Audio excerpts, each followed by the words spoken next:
أعوذ بالله من الشيطان الرجيم.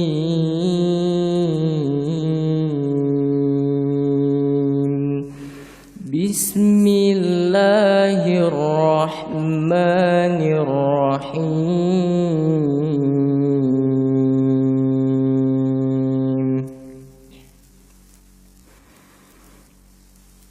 تبارك الذي بيده الملك وهو على كل شيء قدير.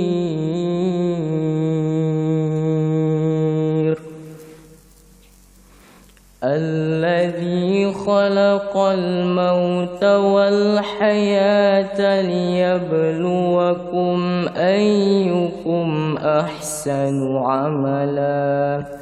وهو العزيز الغفور. الذي خلق 7 سماوات طباقا ما ترى في خلق الرحمن من تفاوت فارجع البصر هل ترى من فطور. ثم ارجع البصر كرتين ينقلب إليك البصر خاسئا وهو حسير. ولقد زينا السماء الدنيا بمصابيح وجعلناها رجوما للشياطين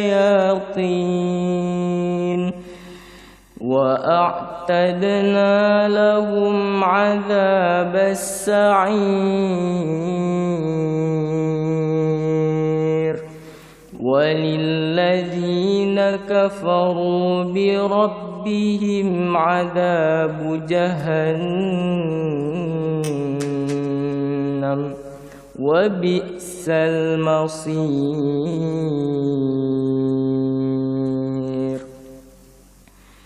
إذا ألقوا فيها سمعوا لها شهيقا وهي تفور تكاد تميز من الغيظ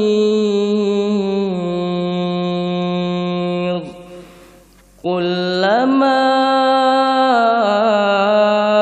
ألقي فيها فوج سألهم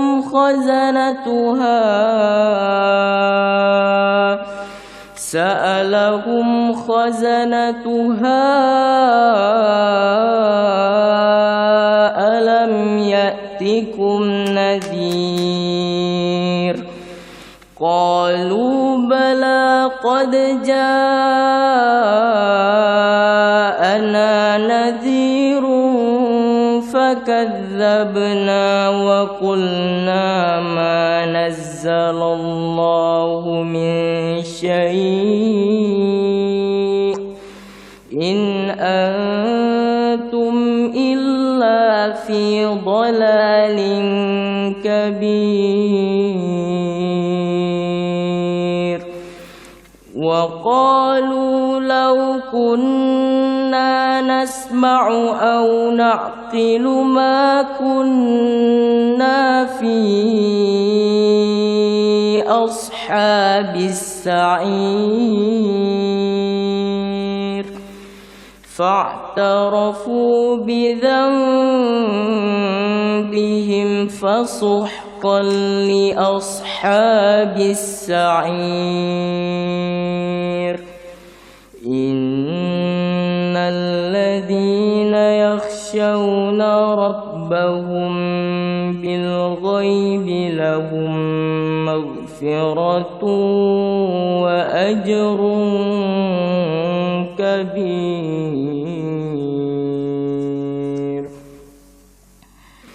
وأسروا قولكم أو اجهروا به إنه عليم بذات الصدور.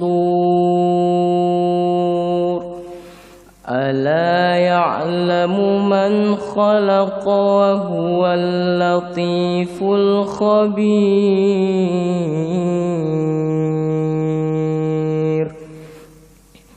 وهو الذي جعل لكم الأرض ذلولا فامشوا في مناكبها وكلوا من رزقه وإليه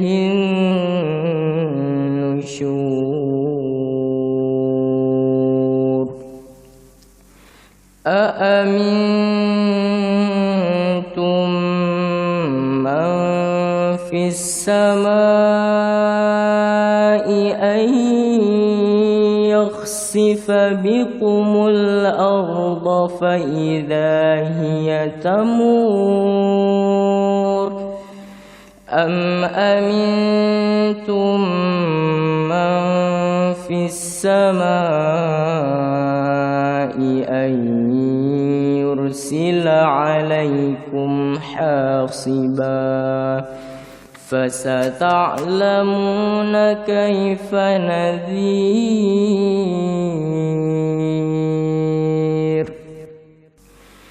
ولقد كذب الذين من قبلهم فكيف كان نكير. أولم يروا إلى الطير فوقهم صافات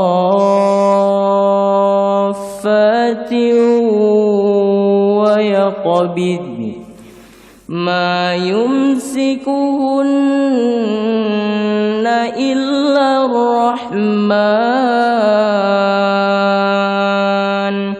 إن الكافرون إلا في غرور.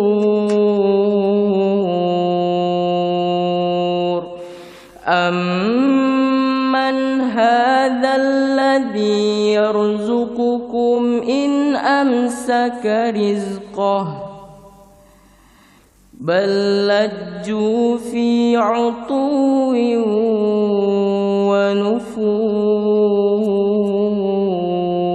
ونفور. أولم يروا إلى الطير فوقهم صافات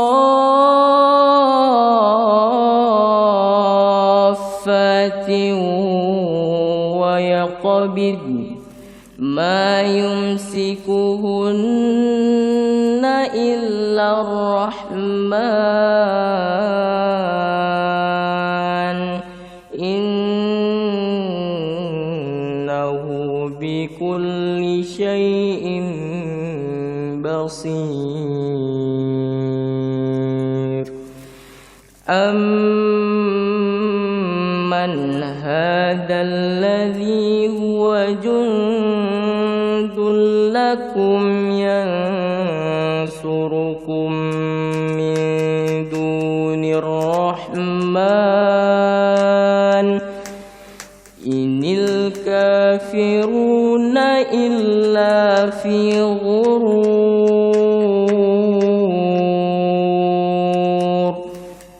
أمن هذا الذي يرزقكم إن أمسك رزقه بل لجوا في عتو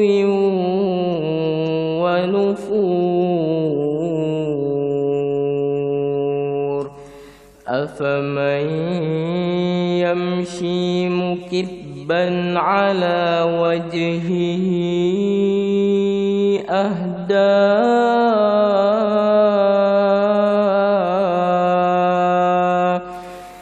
وجهه أهدى أمن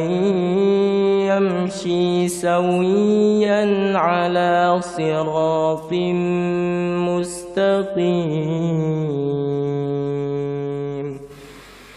قل هو الذي أنشأكم وجعل لكم السمع والأبصار والأفئدة قليلا ما تشكرون قل هو الذي ذرأكم في الأرض وإليه تحشرون ويقولون متى هذا الوعد إن كنتم صادقين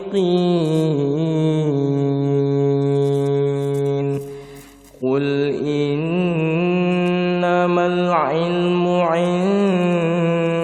الله وإنما أنا نذير مبين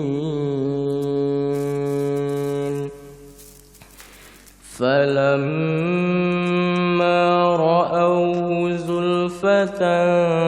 سيئت وجوه الذين كفروا وقيل هذا الذي كنتم به تدعون قل أرأيتم إن أهلكني الله ومن معي أو رحمنا فمن يجير الكافرين من عذاب أليم قل هو الرحمن آمنا به وعليه توكلنا فستعلمون من هو في ضلال مبين قل أرأيتم إن أصبح ماؤكم غيرا فمن يأتيكم قل أرأيتم إن أصبح ماؤكم غيرا فمن يأتيكم بماء معين صدق الله العظيم.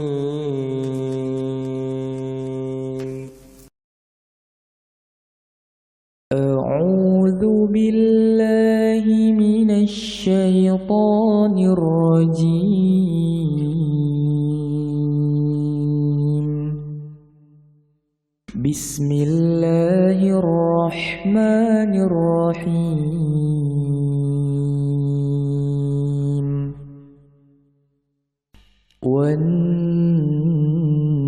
والنازعات غرقا والناشطات نشطا والسابحات سبحا فالسابقات سبقا فالمدبرات أمرا يوم ترجف الراجفة تتبعها الرادفة قلوب يومئذ واجفة أبصارها خاشعة يقولون أئنا لمردودون في الحافرة أئذا كنا عظاما نخرة قالوا تلك إذا كرة خاسرة فإنما هي زجرة واحدة فإذا هم بالساهرة هل أتاك حديث موسى إذ ناداه ربه بالواد المقدس طوى اذهب إلى فرعون إنه طغى فقل هل لك إلى أن تزكى وأهديك إلى ربك فتخشى فأراه الآية الكبرى فكذب وعصى ثم أدبر يسعى فحشر فنادى فقال أنا ربكم الأعلى فأخذه الله نكال الآخرة والأولى إن في ذلك لعبرة لمن يخشى أأنتم أشد خلقا أم السماء بناها رفع سمكها فسواها وأغطش ليلها وأخرج دحاها والأرض بعد ذلك دحاها أخرج منها ماءها ومرعاها والجبال أرساها متاعا لكم ولأنعامكم فإذا جاءت الطامة الكبرى يوم يتذكر الإنسان ما سعى وبرزت الجحيم لمن يرى فأما من طغى وآثر الحياة الدنيا فإن الجحيم هي المأوى وأما من خاف مقام ربه ونهى النفس عن الهوى فإن الجنة هي المأوى يسألونك عن الساعة أيان مرساها فيم أنت من ذكراها إلى ربك منتهاها إنما أنت منذر من يخشاها كأنهم يوم يرونها لم يلبثوا إلا عشية. أعوذ بالله من الشيطان الرجيم.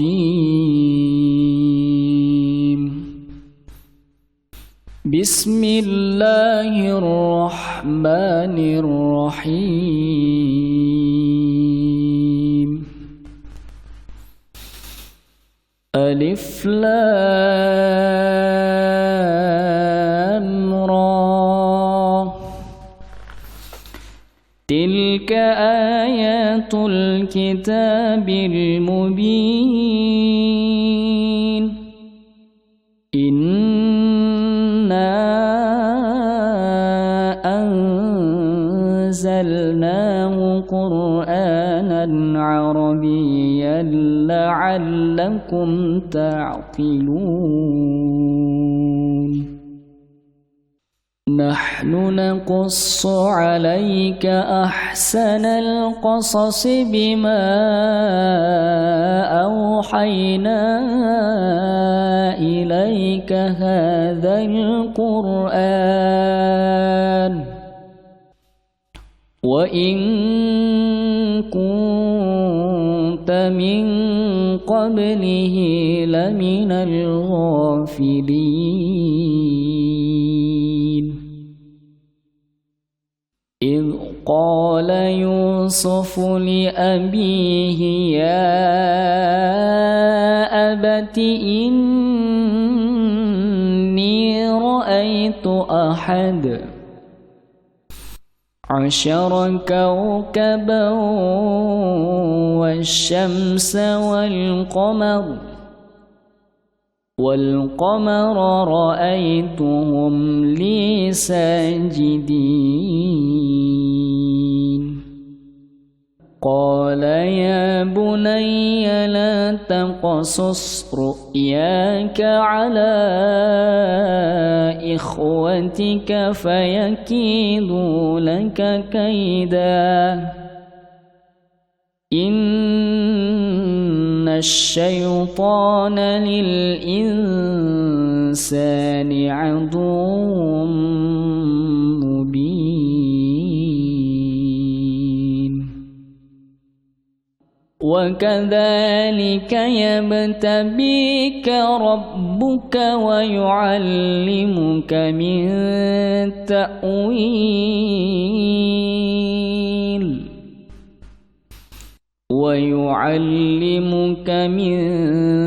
تأويل الأحاديث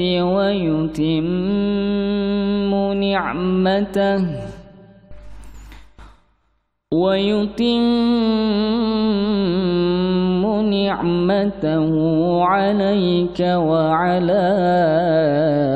آل يعقوب كما أتمها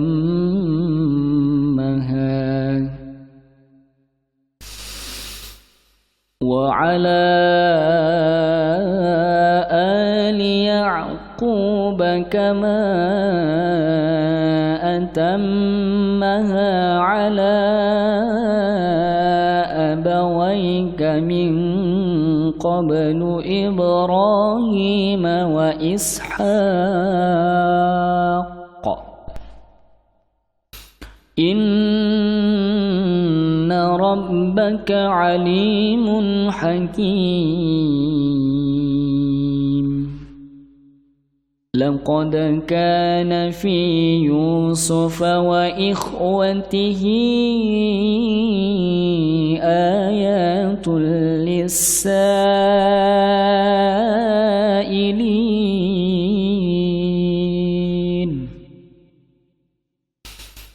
إذ قالوا ليوسف وأخوه أحب إلى أبينا منا ونحن عصبة إن أبانا لفي ضلال مبين اقتلوا يوسف أو اطرحوه أرضا يخل لكم وجه أبيكم وتكونوا من بعده قوما صالحين قال قائل منهم لا تقتلوا يوسف وألقوه في غيابة الجب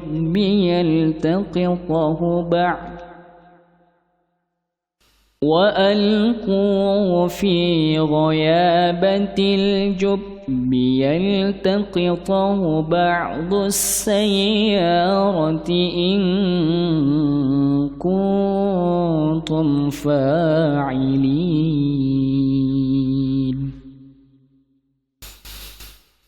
قالوا يا أبانا ما لك لا تأمنا على يوسف وإنا له لناصحون أرسله معنا غدا يرتع ويلعب وإنا له لحافظون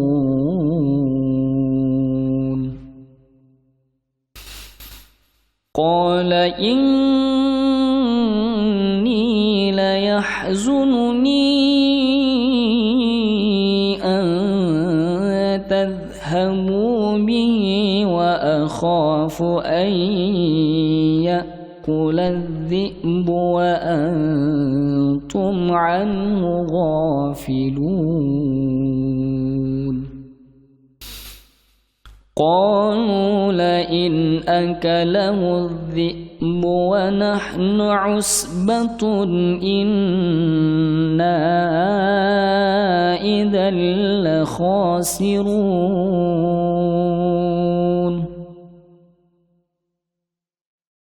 فلما ذهبوا به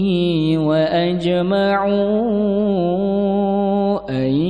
يجعلوه في غيابة الجب وأوحينا إليه لتنبئنهم بأمرهم هذا وهم لا يشعرون وجاءوا أباهم عشاء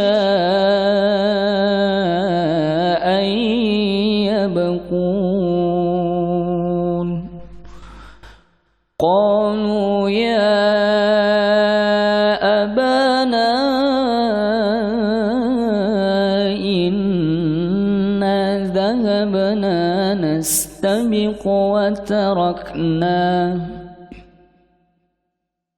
وتركنا يوسف عند متاعنا فأكله الذئب وما أنت بمؤمن لنا ولو كنا صادقين وجاءوا على قميصه بدم كذب قال بل سولت لكم أنفسكم أمرا فصبر جميل والله المستعان على ما تصفون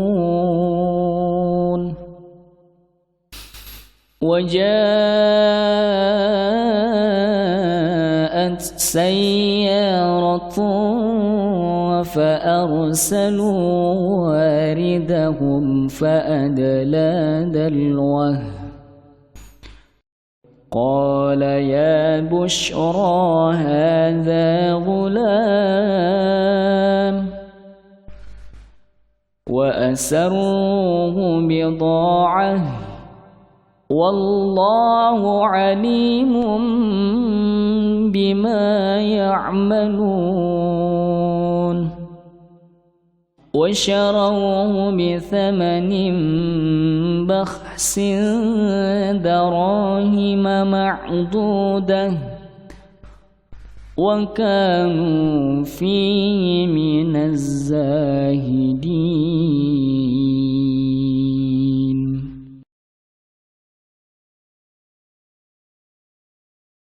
أعوذ بالله من الشيطان الرجيم.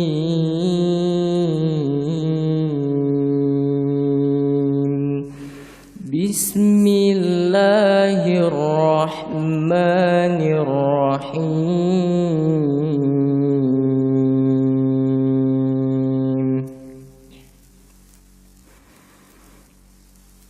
تبارك الذي بيده الملك وهو على كل شيء قدير.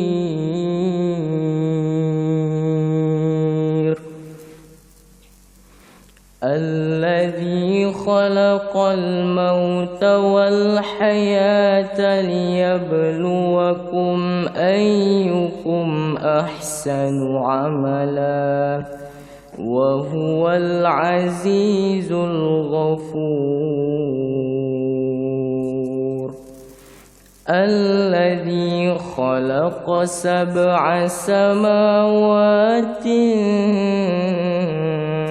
طباقا ما ترى في خلق الرحمن من تفاوت فارجع البصر هل ترى من فطور. ثم ارجع البصر كرتين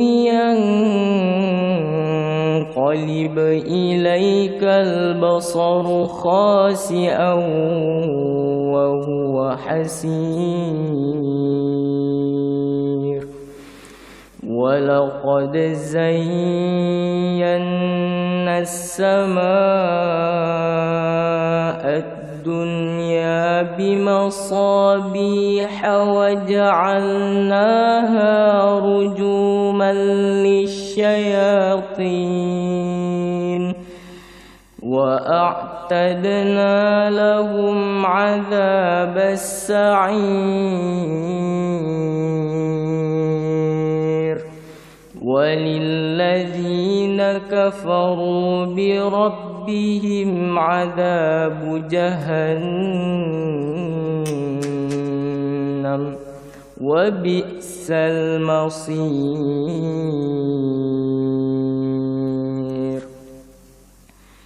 إذا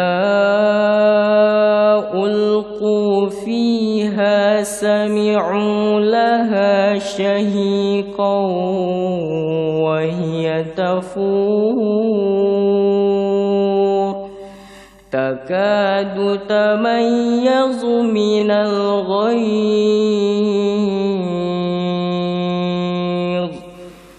كلما ألقي فيها فوج سألهم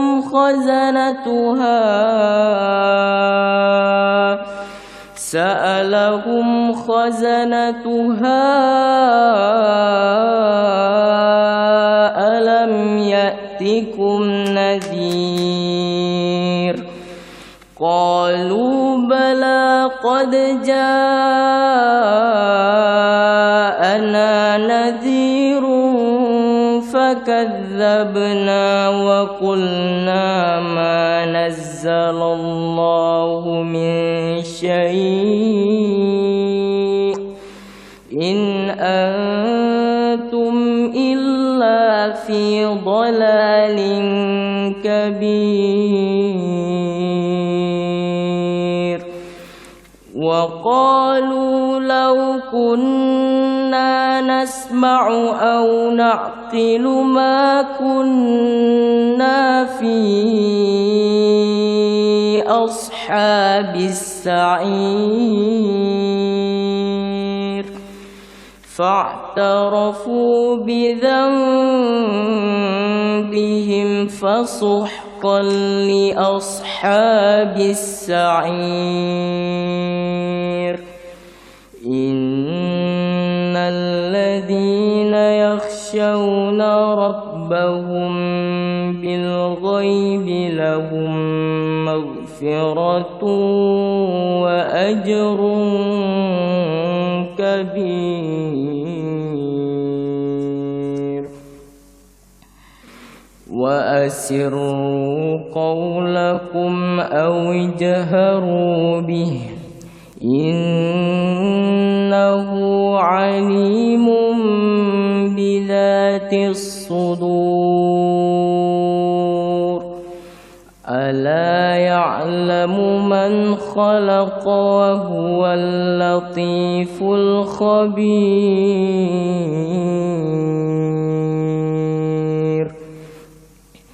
وهو الذي جعل لكم الأرض ذلولا فامشوا في مناكبها وكلوا من رزقه وإليه النشور أأمنتم من في السماء أن يخسف بكم الأرض فإذا هي تمور أم أمنتم من في السماء أن يرسل عليكم حاصبا فستعلمون كيف نذير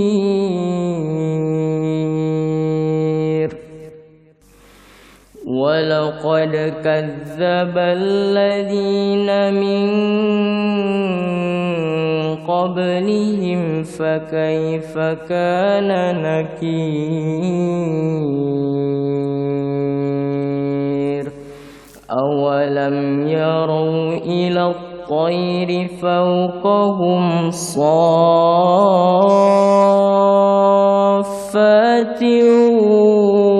ويقبضن ما يمسكهن إلا الرحمن إن الكافرون إلا في غرور أمن هذا الذي يرزقكم إن أمسك رزقه بل لجوا في عتو ونفور أولم يروا إلى الطير فوقهم صافات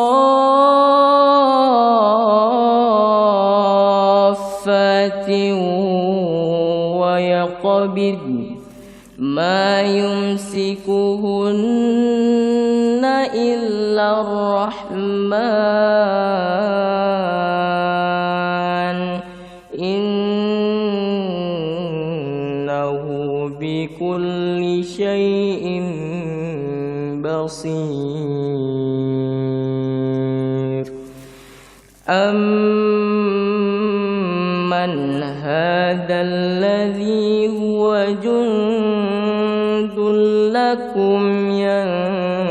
ينصركم من دون الرحمن إن الكافرون إلا في غرور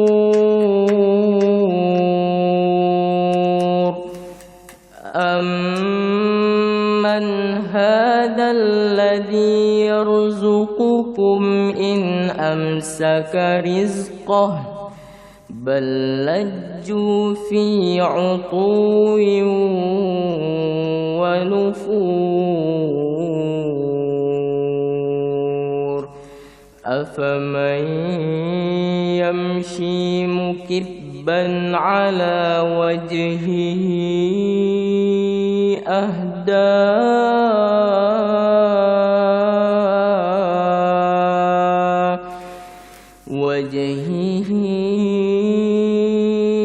أهدى أمن يمشي سويا على صراط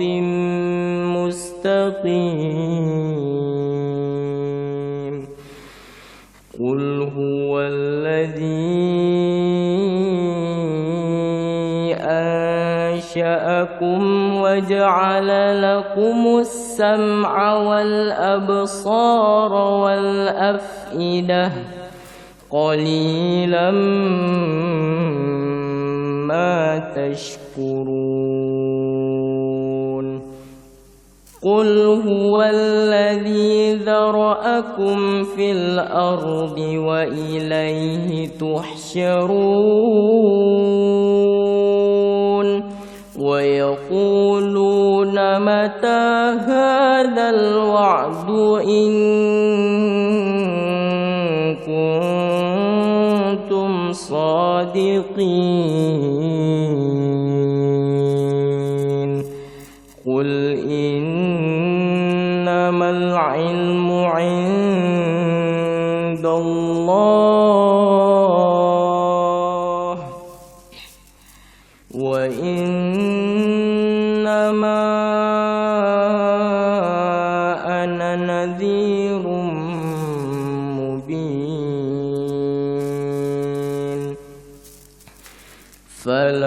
فلما رأوه زلفة سيئت وجوه الذين كفروا وقيل هذا الذي كنتم به تدعون قل أرأيتم إن أهلكني الله ومن معي أو رحمنا فمن يجير الكافرين من عذاب أليم قل هو الرحمن آمنا به وعليه توكلنا فستعلمون من هو في ضلال مبين قل أرأيتم إن أصبح ماؤكم غيرا فمن يأتيكم قل أرأيتم إن أصبح ماؤكم غيرا فمن يأتيكم بماء معين صدق الله العظيم.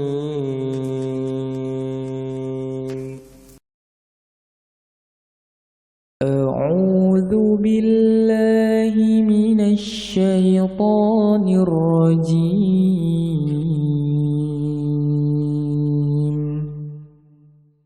بسم الله الرحمن الرحيم.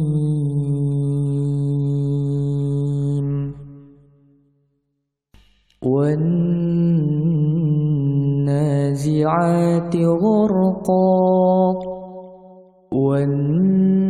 والناشطات نشطا والسابحات سبحا فالسابقات سبقا فالمدبرات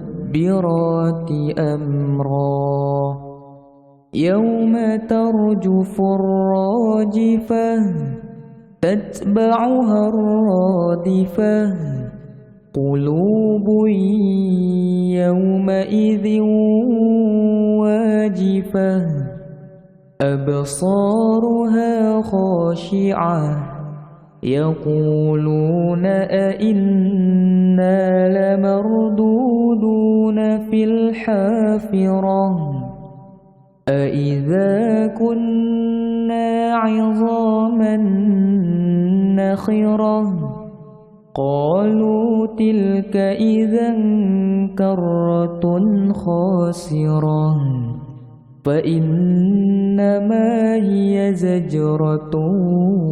واحدة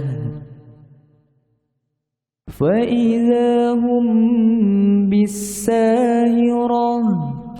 هل أتاك حديث موسى إذ ناداه ربه بالواد المقدس طوى اذهب إلى فرعون إنه طغى فقل هل لك إلى أن تزكى وأهديك إلى ربك فتخشى فأراه الآية الكبرى فكذب وعصى ثم أدبر يسعى فحشر فنادى فقال أنا ربكم الأعلى فأخذه الله نكال الآخرة والأولى إن في ذلك لعبرة لمن يخشى أأنتم أشد خلقا أم السماء بناها رفع سمكها فسواها وأغطش ليلها وأخرج دحاها والأرض بعد ذلك دحاها أخرج منها ماءها ومرعاها والجبال أرساها متاعا لكم ولأنعامكم فإذا جاءت الطامة الكبرى يوم يتذكر الإنسان ما سعى وبرزت الجحيم لمن يرى فأما من طغى وآثر الحياة الدنيا فإن الجحيم هي المأوى وأما من خاف مقام ربه ونهى النفس عن الهوى فإن الجنة هي المأوى يسألونك عن الساعة أيان مرساها فيم أنت من ذكراها إلى ربك منتهاها إنما أنت منذر من يخشاها كأنهم يوم يرونها لم يلبثوا إلا عشية. أعوذ بالله من الشيطان الرجيم.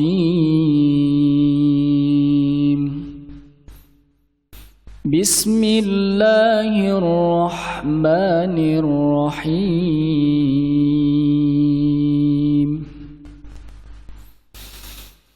ألف لام را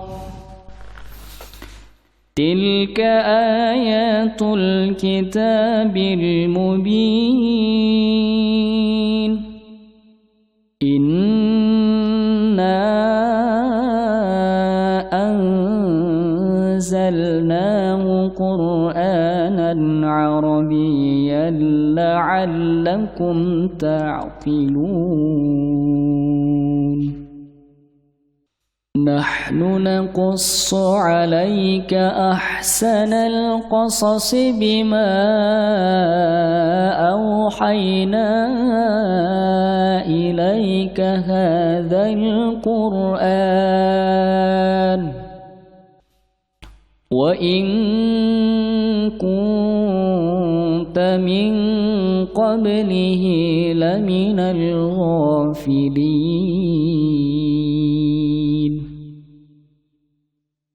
إذ قال يوسف لأبيه يا أبت إني رأيت 11 كوكبا والشمس والقمر رأيتهم لي ساجدين قال يا بني لا تقصص رؤياك على إخوتك فيكيدوا لك كيدا إن الشيطان للإنسان عدو مبين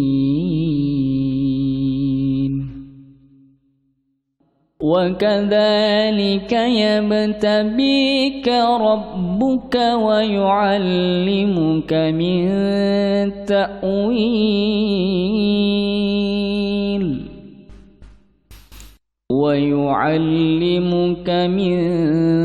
تأويل الأحاديث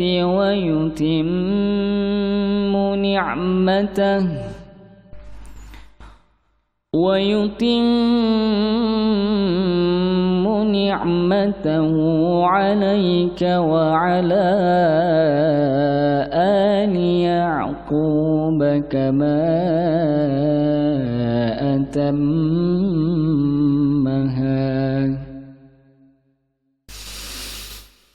وعلى آل يعقوب كما أتمها على أبويك من قبل إبراهيم وإسحاق إن ربك عليم حكيم لقد كان في يوسف وإخوته آيات للسائلين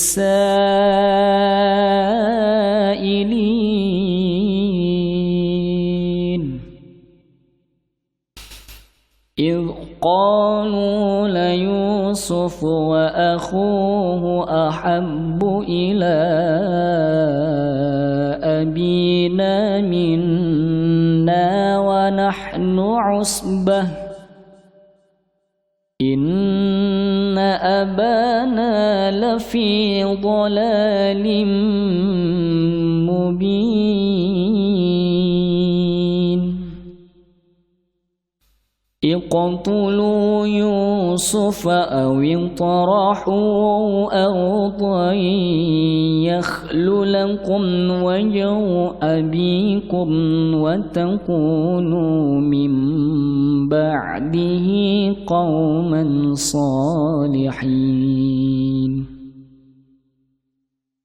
قال قائل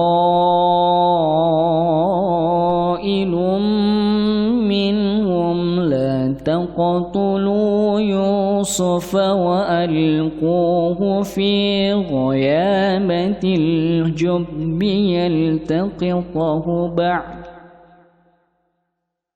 وألقوا في غيابة الجب يلتقطه بعض السيارة إن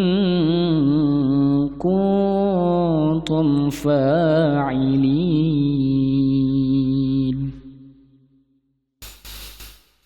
قالوا يا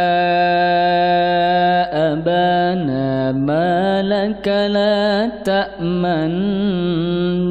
على يوسف وإنا له لناصحون أرسله معنا غدا يرتع ويلعب وإنا له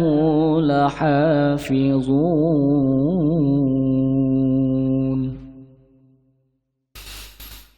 قال إني ليحزنني أن تذهبوا به وأخاف أن يأكل الذئب وأنتم عنه غافلون قالوا لئن أكله الذئب ونحن عصبة إنا إذا لخاسرون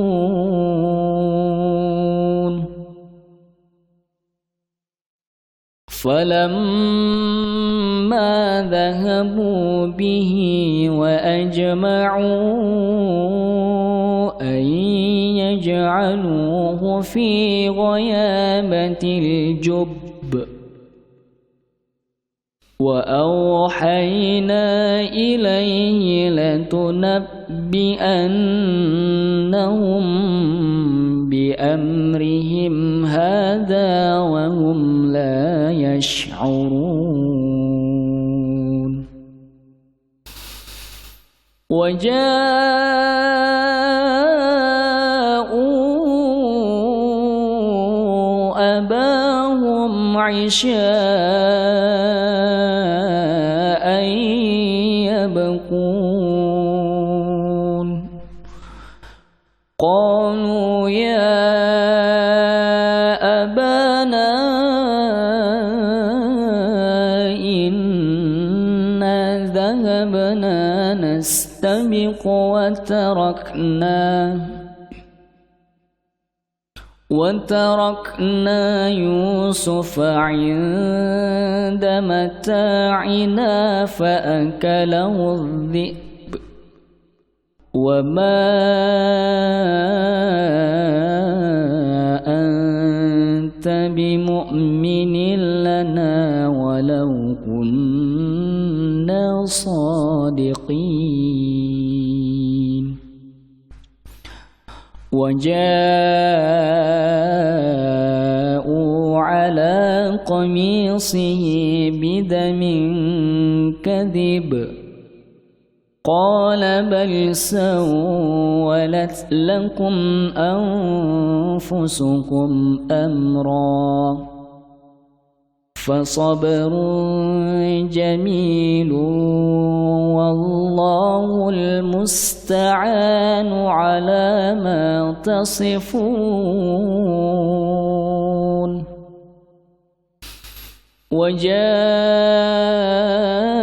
وجاءت سيارة فأرسلوا واردهم فأدلى دلوه قال يا بشرى هذا غلام وأسروه بضاعة والله عليم بما يعملون وشروه بثمن بخس دراهم معدودة وكانوا فيه من الزاهدين.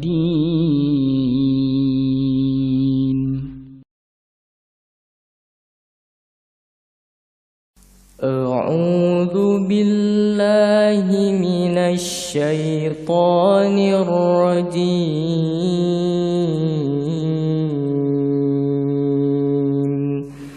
بسم الله الرحمن الرحيم.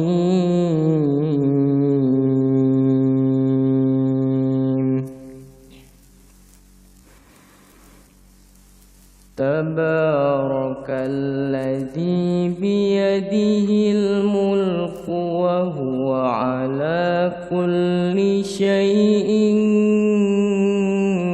قدير.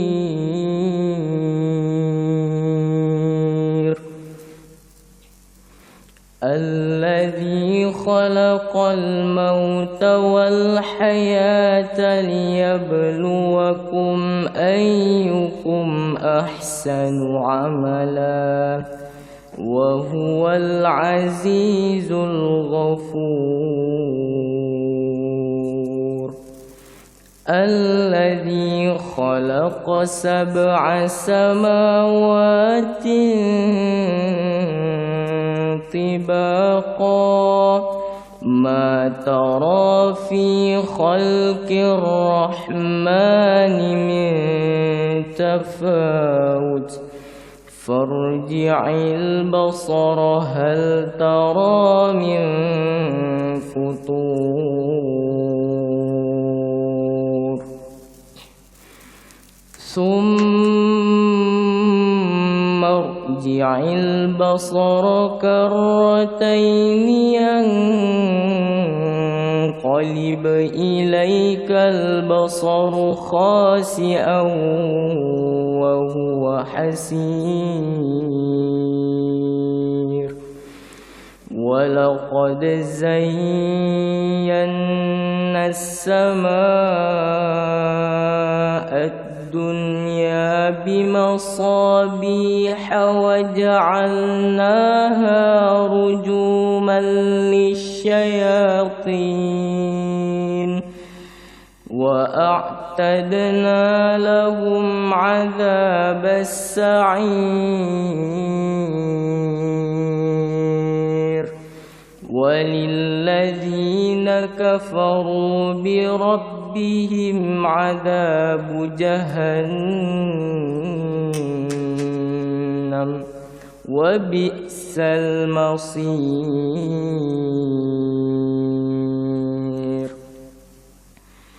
إذا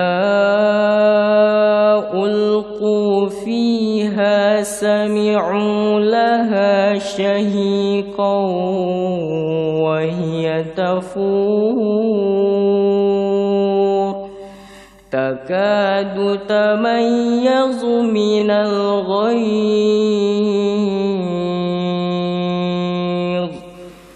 كلما ألقي فيها فوج سألهم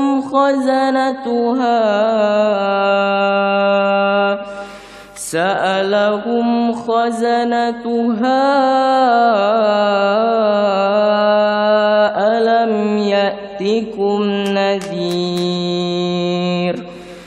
قالوا بلى قد جاءنا نذير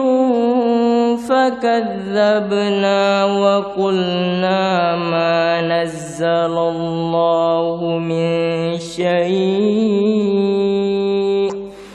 إن أنتم إلا في ضلال كبير. وقالوا لو كنا نسمع أو نعقل ما كنا في أصحاب السعير فاعترفوا بذنبهم فسحقا لأصحاب السعير. إن الذين يخشون ربهم بالغيب لهم لهم مغفرة وأجر كبير وأسروا قولكم أو اجهروا به إنه عليم بذات الصدور ألا يعلم من خلق وهو اللطيف الخبير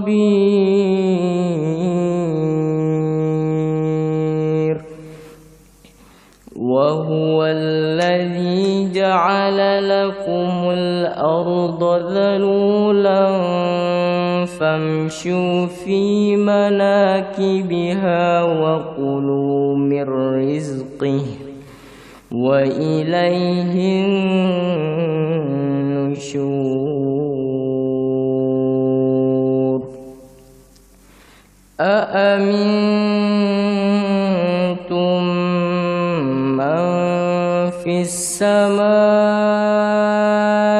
أن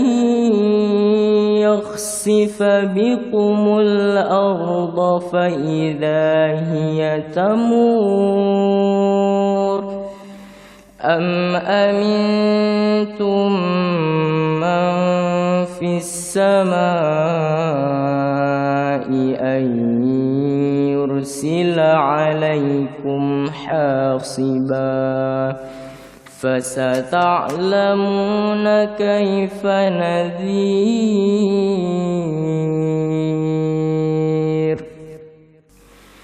ولقد كذب الذين من قبلهم فكيف كان نكير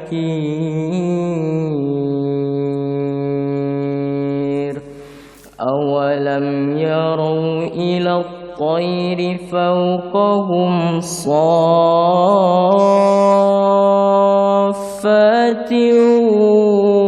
ويقبضن ما يمسكهن إلا الرحمن إن الكافرون إلا في غرور أمن هذا الذي يرزقكم إن أمسك رزقه بل لجوا في عتو ونفور أولم يروا إلى الطير فوقهم صافات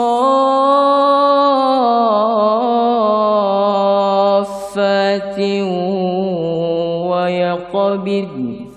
ما يمسكهن إلا الرحمن إنه بكل شيء بصير أمن هذا الذي هو جند لكم ينصركم من دون الرحمن إن الكافرون إلا في غرور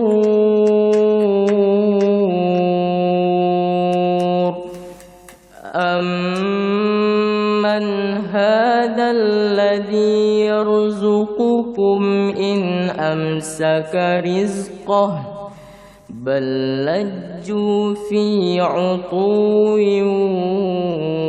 ونفور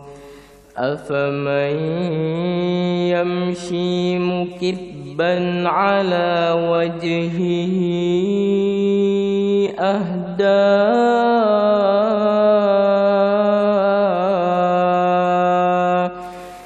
وجهه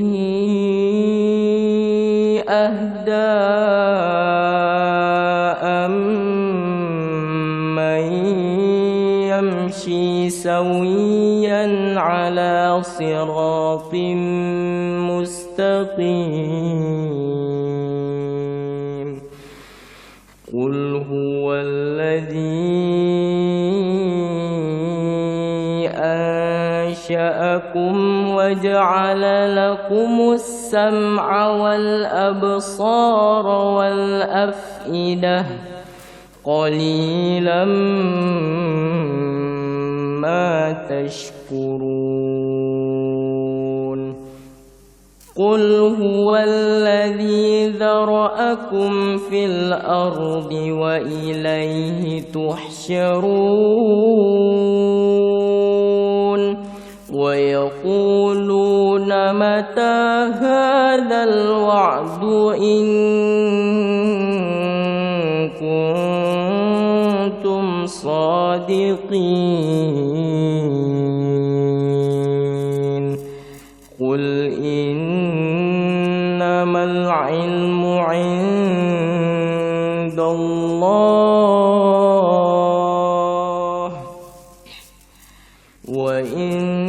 وإنما أنا نذير مبين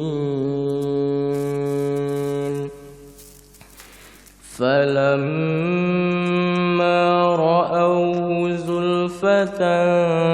سيئت وجوه الذين كفروا وقيل هذا الذي كنتم به تدعون قل أرأيتم إن أهلكني الله ومن معي أو رحمنا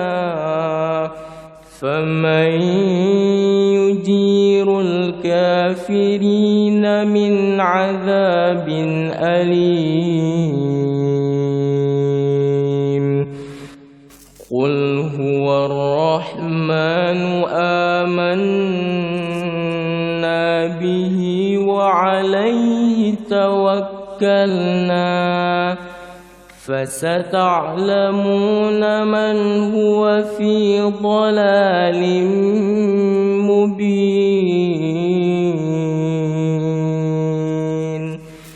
قل أرأيتم إن أصبح ماؤكم غيرا فمن يأتيكم قل أرأيتم إن أصبح ماؤكم غيرا فمن يأتيكم بماء معين صدق الله العظيم.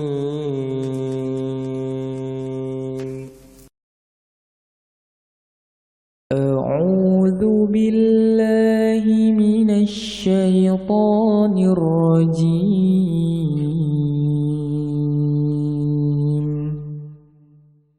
بسم الله الرحمن الرحيم.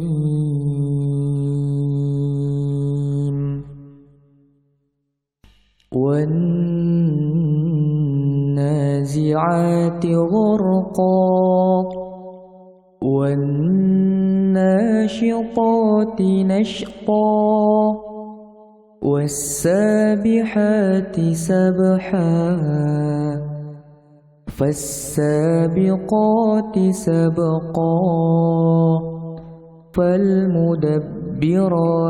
أمرا يوم ترجف الراجفة تتبعها الرادفة قلوب يومئذ واجفة أبصارها خاشعة يقولون أئنا نافرة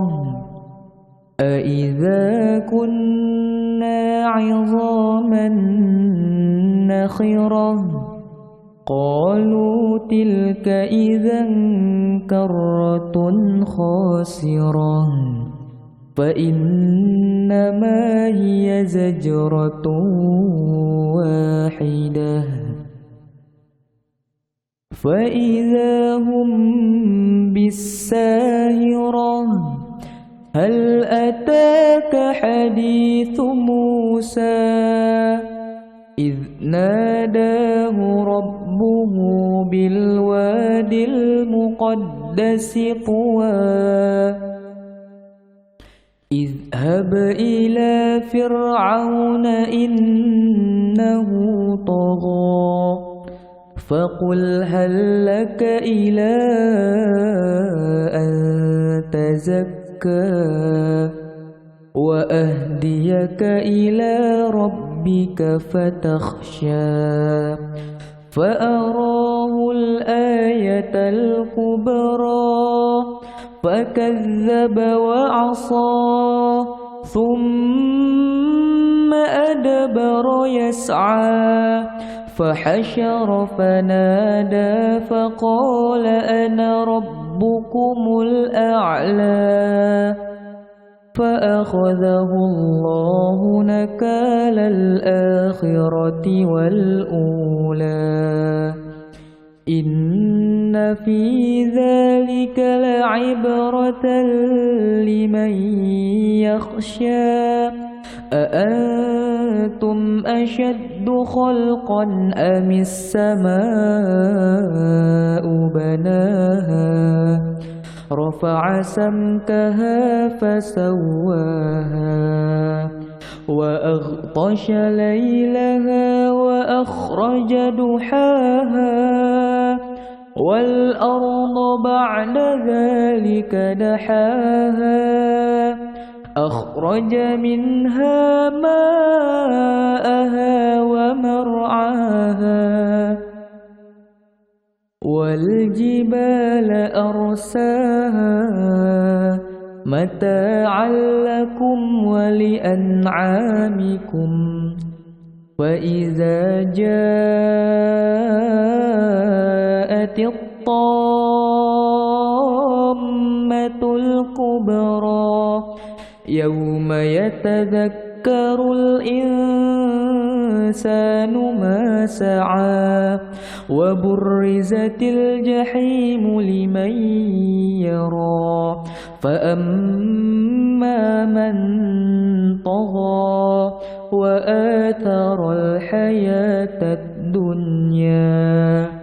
فإن الجحيم هي المأوى وأما من خاف مقام ربه ونهى النفس عن الهوى فإن الجنة هي المأوى يسألونك عن الساعة أيان مرساها فيم أنت من ذكراها إلى ربك منتهاها إنما أنت منذر من يخشاها كأنهم يوم يرونها لم يلبثوا إلا عشية. أعوذ بالله من الشيطان الرجيم.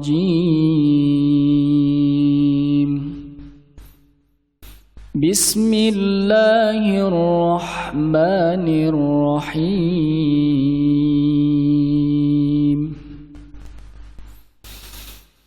ألف لام را تلك آيات الكتاب المبين. إنا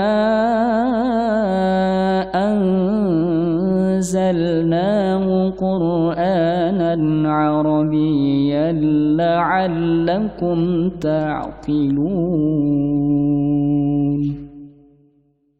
نحن نقص عليك أحسن القصص بما أوحينا إليك هذا القرآن وإن كنت من قبله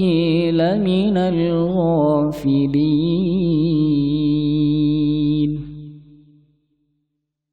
إذ قال يوسف لأبيه يا أبت إني رأيت 11 كوكبا والشمس والقمر رأيتهم لي ساجدين قال يا بني لا تقصص رؤياك على إخوتك فيكيدوا لك كيدا إن الشيطان للإنسان عدو مبين وكذلك يبتبيك ربك ويعلمك من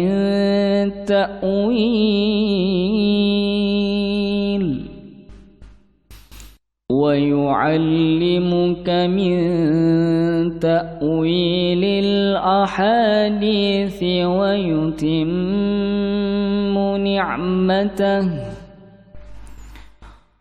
ويتم نعمته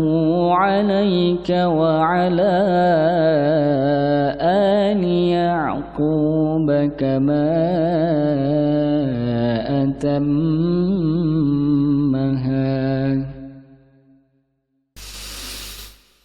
وعلى آل يعقوب كما أتمها على أبويك من قبل إبراهيم وإسحاق إن ربك عليم حكيم لقد كان في يوسف وإخوته آيات للسائلين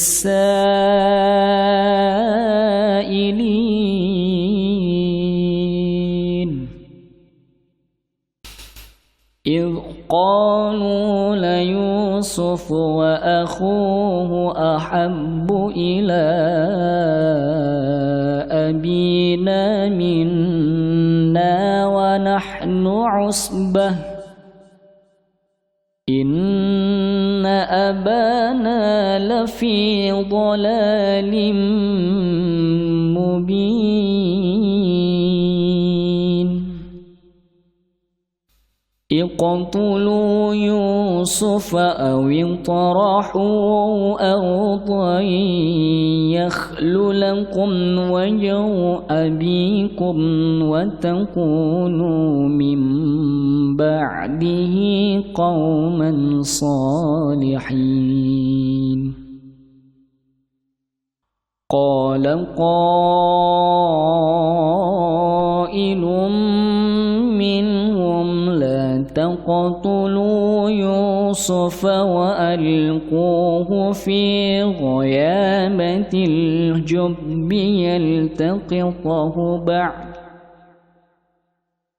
وألقوه في غيابة الجب يلتقطه بعض السيارة إن كنتم فاعلين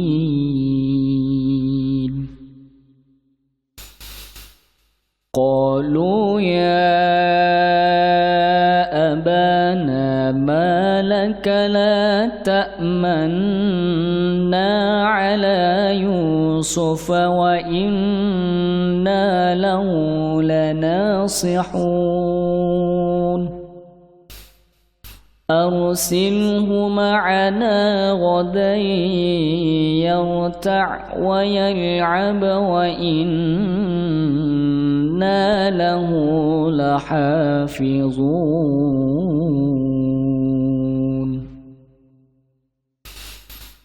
قال إني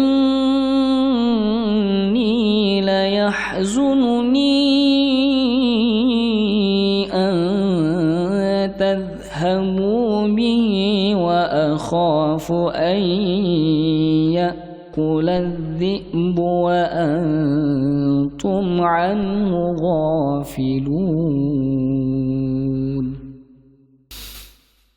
قالوا لئن أكله الذئب ونحن عصبة إنا إذا لخاسرون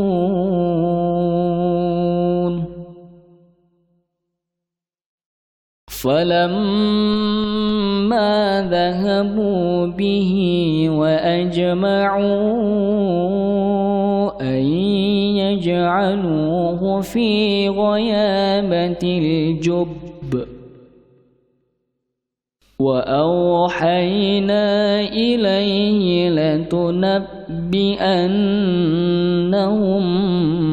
بأمرهم هذا وهم لا يشعرون وجاءوا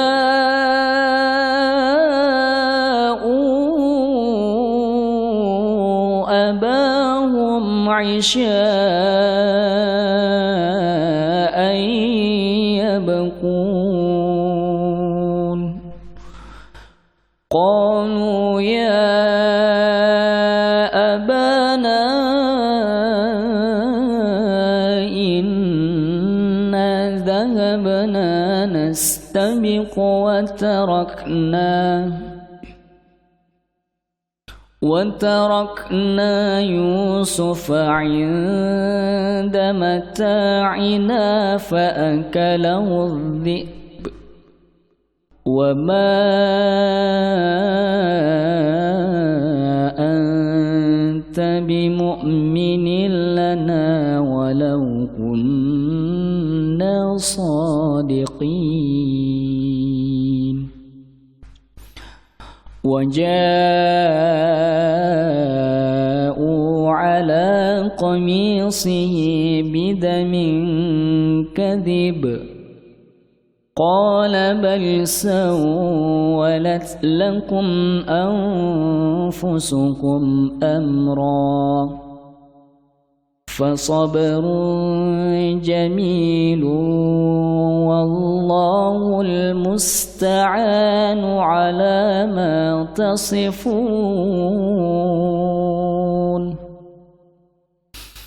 وجاءت سيارة فأرسلوا واردهم فأدلى دلوه قال يا بشرى هذا غلام وأسروه بضاعة والله عليم بما يعملون وشروه بثمن بخس دراهم معدودة وكانوا فيه من الزاهدين صدق الله العظيم.